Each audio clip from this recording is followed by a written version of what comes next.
O ano é 1923.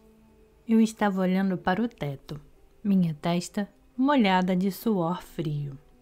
Eu cruzava meus dedos com força, para evitar que toda a sensação desaparecesse deles. Depois de algum tempo, ouvi 3 gemidos vindos do quarto acima do meu, e então, outra vez o ruído de passos. Compreendi que a operação tinha começado. Eu podia imaginar o bisturi, a grande incisão, a frieza insensível de tudo aquilo. Durante o que me pareceram horas intermináveis, olhei para o teto. De repente, houve uma grande comoção no quarto acima do meu. A mesa foi arrastada rapidamente. Os passos soavam em todo o quarto. A operação estaria terminada? Não. Alguma coisa estava errada. Um homem desceu correndo a escada e chamou um táxi. Num momento, ouvi as rodas partirem velozes na rua. E logo depois, voltaram.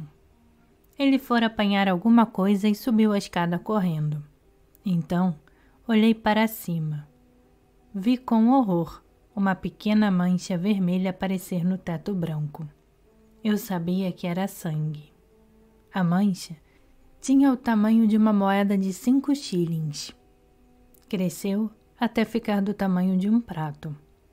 O vermelho ficou mais vivo e, finalmente, uma gota pingou na coberta branca da minha cama. Caiu como um pedaço de chumbo. Eu mal podia respirar. Outra gota caiu com o som surdo de uma pedra. Chega!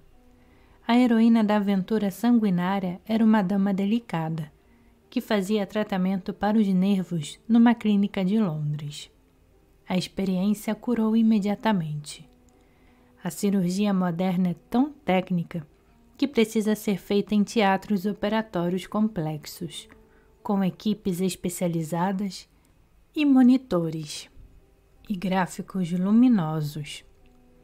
Todo o aparelhamento seria um enigma para os leigos se não aparecessem constantemente na televisão. Até a década de 1930, a grande cirurgia era realizada em salas provisórias, nas clínicas instaladas em antigas residências urbanas confortáveis, adaptadas ou na casa do paciente.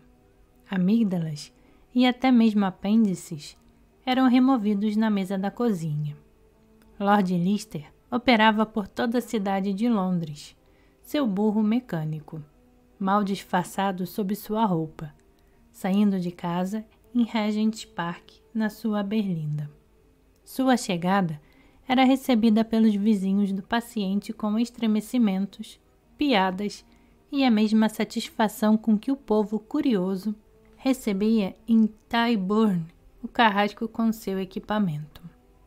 O autor da história de horror da Dama Neurótica foi Sir Frederick Treves, Baronet, que operou o rei Ricardo VII, que tinha então 50 anos, no dia 24 de junho de 1902. O rei estava com dores na barriga e foi examinado por Lord Leicester, que diagnosticou peritite. Esta era uma denominação vaga para uma inflamação localizada dos intestinos, de cuja cura Treves foi pioneiro, removendo o apêndice desde 1887. Em 1889, Charles McBumey, do Hospital Roosevelt, em Nova York, elucidou a condição centralizando o diagnóstico no ponto de McBumey, entre o umbigo e o quadril, sensível à ponta do dedo do cirurgião nos casos de apendicite aguda. Foi muito inconveniente porque coincidiu com a coroação, marcada para os 2 dias depois, porque o rei disse que não podia ser adiada como uma reunião de tiro ao alvo em Sandringham. Então, Sir, o senhor irá à abadia como um cadáver, disse o cirurgião. Não havia outra solução. O adiamento era de fato algo quase inimaginável, com todos aqueles monarcas estrangeiros e príncipes que já estavam na Estação Vitória. O Palácio de Buckingham cambaleou sob o peso dos problemas, como, por exemplo, o que iam fazer com o caviar. Podia ser guardado no gelo, bem como as 2.500 codornizes, mas as perdizes e as costelas teriam de ser dadas aos pobres.